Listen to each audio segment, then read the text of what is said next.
Good evening, everyone.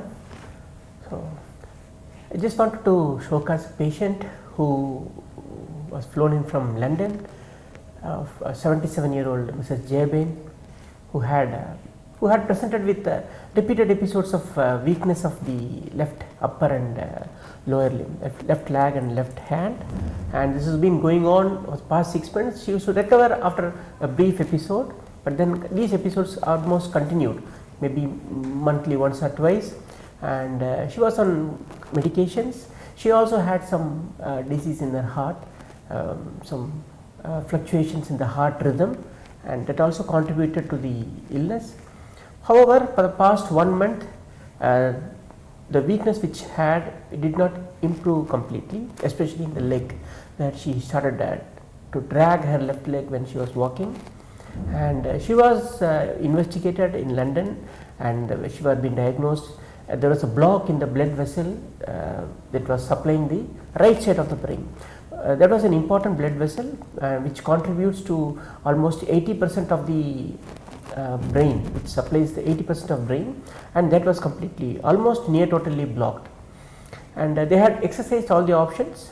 She was on medical treatment, however the symptoms persisted, and they also tried to manage by an endovascular method, that is a technique wherein a catheter is passed and they will negotiate through the stenosis and a stent will be placed. But in her case, doctors at London had suggested that is not possible because the vessel stenosis was at distal end where the catheter cannot be negotiated, and so the options were only medical management.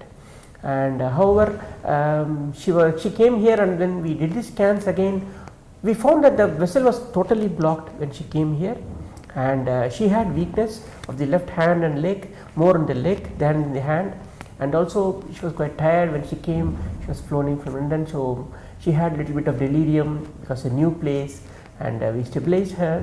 We did an MR, we did special scans, angiogram, to find whether the other blood vessels are contributing to the blocked side. Usually when heart happens is when one blood vessel gets blocked, the other channels will open up to supply the deficits. But in her case, it was not sufficient, though there was some amount of filling, but it was not sufficient. Probably that was the reason why she was getting the repeated episodes of stroke. This is typically a stroke, partial stroke, and so we didn't have any other option. We didn't have an option to pass in a catheter to open up the channel because it was completely blocked beyond some area. The only option left with us was to create a bypass channel to the brain, so that the other channels which supply the skin can be diverted into the brain, so that that blood can supply the deficit areas, so that she doesn't get those episodes again. So we decided on that. We spoke to madam, we spoke to the patient, and they were willing for that. And in fact, this is not very commonly done procedure, because these procedures are done very commonly in the heart. So whenever patient gets these type of heart attacks where an endovascular treatment fails, bypass is done. But unfortunately for a brain, somehow this treatment doesn't work well, and so most of the time patients are only managed with medications, though they get repeated episodes of stroke.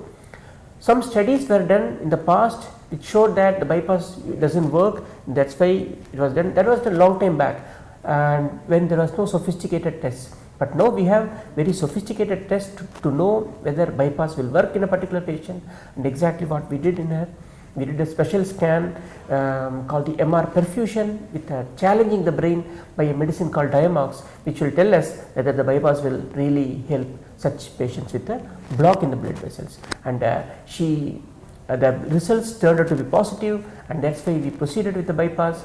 And she underwent this procedure, which lasted probably around 4 to 4.5 hours on the whole, and she recovered quite well. The first post-operative day she was fine, alert, and the first day after the surgery there was again a problem in the heart, which original problem, but this time it was a little bit more. There was a sudden drop in the blood pressure. We immediately attended to it. Luckily we were all there around her, and we stabilized the heart. A cardiologist also came, and some medications were stopped and new medications were added. From then on, she continued to improve well, and she was shifted to the ward, and right now she is able to stand, walk with some support, and hopefully she didn't get any further episodes after that, and she may not also, because we have checked with the CT scan and it shows that the blood is flowing very well, and we confirmed with the Doppler study all the anastomosis site, the bypass site is working very well.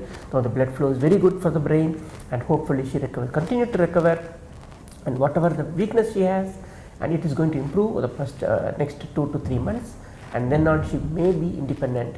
And but however, medical treatment has to be continued, because sometimes these type of problems are not focal problem, they are diffuse problem. These type of blocks can occur elsewhere also, hence medical treatment has to be continued. And madam is quite well, and she is going back to London tomorrow morning, and we are very happy to have managed her successfully despite her age and lot of other limiting factors like high risk cardiac disease. We are very happy, madam. I got to know Dr. Rupesh from a friend whose son was here in November with a brain tumor, and I was talking to him and he said, can you try Dr. Rupesh, because I've tried everywhere in the UK, they don't have any of this treatment available. He said, you just send your scans and see what you come out with. So we've been doing some WhatsApp and sending some scans in here, and he said that there is an option until you come here, I can try and see, we can do maybe a bypass. And I thought, wow, what is a bypass? This is a brain bypass, I've never heard it. So it was quite worrying. So we came here and Dr. Rupesh done all the tests and done the operation. He was very confident to do the operation, which put me to ease, because we just came to see whether we're going to do it, but he gave us so much assurance that we went through with it. And yeah, we're very happy, and she's doing very well, and yeah, I think he knows what he was talking about, and there isn't anywhere in the Europe they do this operation. So thank you very much, Dr. Rupesh. Without you, you've given a life to my mum, you've given my mum back. Thank you. Thank you very much.